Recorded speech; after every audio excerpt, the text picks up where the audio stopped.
Voilà, quelques mots sur l'activité 11. L'objectif, c'est de vérifier si le quotient de réaction à l'équilibre, c'est-à-dire K, dépend en fait du mélange initial. Donc pour ça, on étudie la transformation entre les ions fer3 et les ions thiocyanates.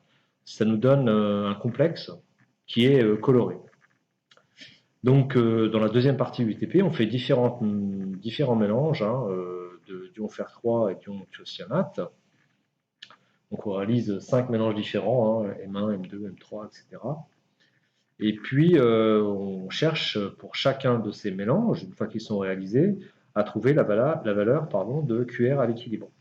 QR à l'équilibre, ici, c'est la concentration de Fe SCN de plus sur la concentration de Fe3+, fois la concentration de SCN-. Sachant qu'initialement, pour chacun des mélanges, on connaît la quantité de Fe3+ introduit, on connaît la quantité de SCN- introduit. Et donc une partie réagit, et donc à l'équivalence, on a N0 moins Xec, et puis N'0 moins Xec. Et on obtient Xec mol de FSCN de plus. Alors comment connaître la valeur de QRec?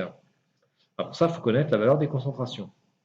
La concentration, c'est la quantité de matière divisée par le volume. Donc ici, c'est Xec sur le volume total, divisé par N0 moins Xec sur le volume total, fois N0' moins Xec sur le volume total. Alors, le volume, il est connu, N0, N'0 est connu, reste à connaître Xec.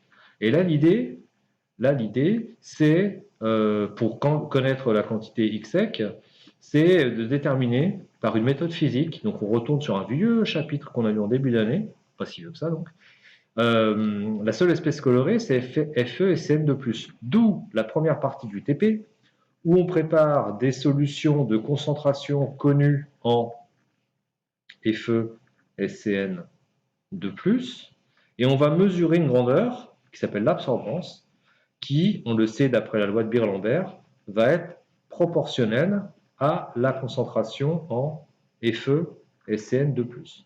Donc dans cette première partie, on trace une droite d'étalonnage qu'on va réutiliser dans la deuxième partie.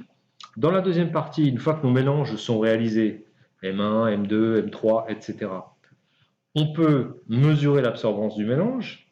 Connaissant l'absorbance, on va déterminer la concentration en Fe et Cn de plus de notre mélange.